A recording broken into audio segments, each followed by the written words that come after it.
Hello, Nick Mayo. Nick, you're just back from Norway, where you've been meeting the families of the victims of Andres Breivik. You've also covered the story when it broke earlier in the year. Can you tell us about it? Yes, I went back to Norway 8 months after the massacre to find out what Norwegians think about this trial. It's the biggest trial in Norway's legal history. Of course, for a tiny, very safe country like Norway, this is a crime of great enormity. It's very hard for Norwegians to be able to deal with this. They've never expected anything like this to happen in their country. So I wanted to know what they think about the trial, about the workings of the trial, and also what the effect is on the families, people who've suffered this terrible trauma of having their sons and daughters murdered by this maniac. Is the trial a helpful process for them? And what did you find? What did they feel? What were they saying to you? I think many of them are concerned that the trial is going to become a circus. They're very worried that it gives Breivik an opportunity to grandstand. When he carried out this massacre last July, it was clearly something that had been planned for years. And part of his plan was to publicise his mad ideas about him being a crusader who's defending Europe from Islamic attack. And I think he thought this through very carefully. There were years of planning and putting together the car bomb and deciding where to carry out the massacre of young people.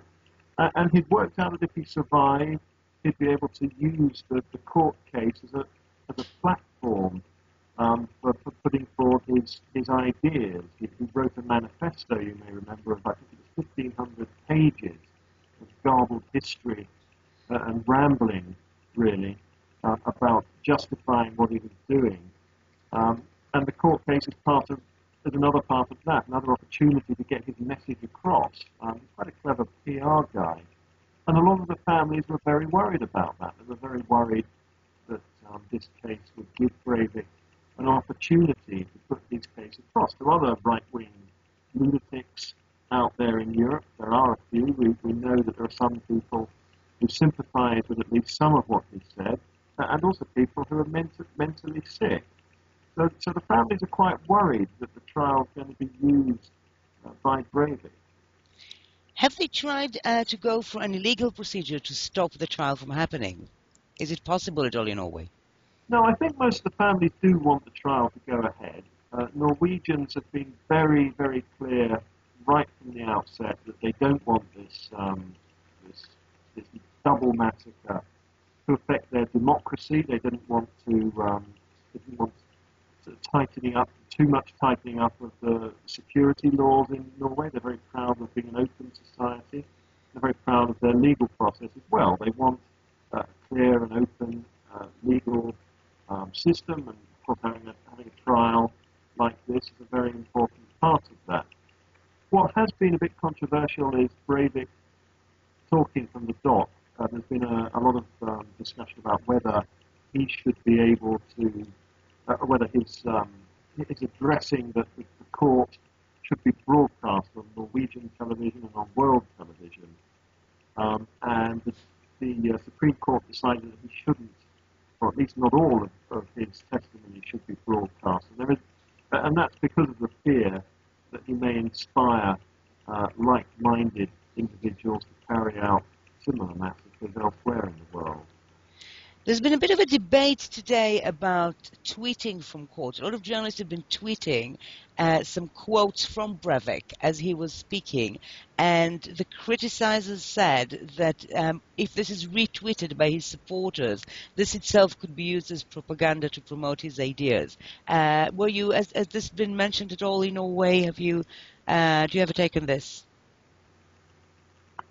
Well, I think that there's a great worry about Breivik having supporters on the internet. We know from his manifesto and from what we learned last year that he was connected on the internet to all kinds of unsavoury and perhaps dangerous people in Europe and elsewhere in the world. He was inspired by some far-right authors and activists, and he wants to inspire others. He's used the internet before. There has to be concerns about how he's going to try and use the internet and use this trial as a PR opportunity from the top.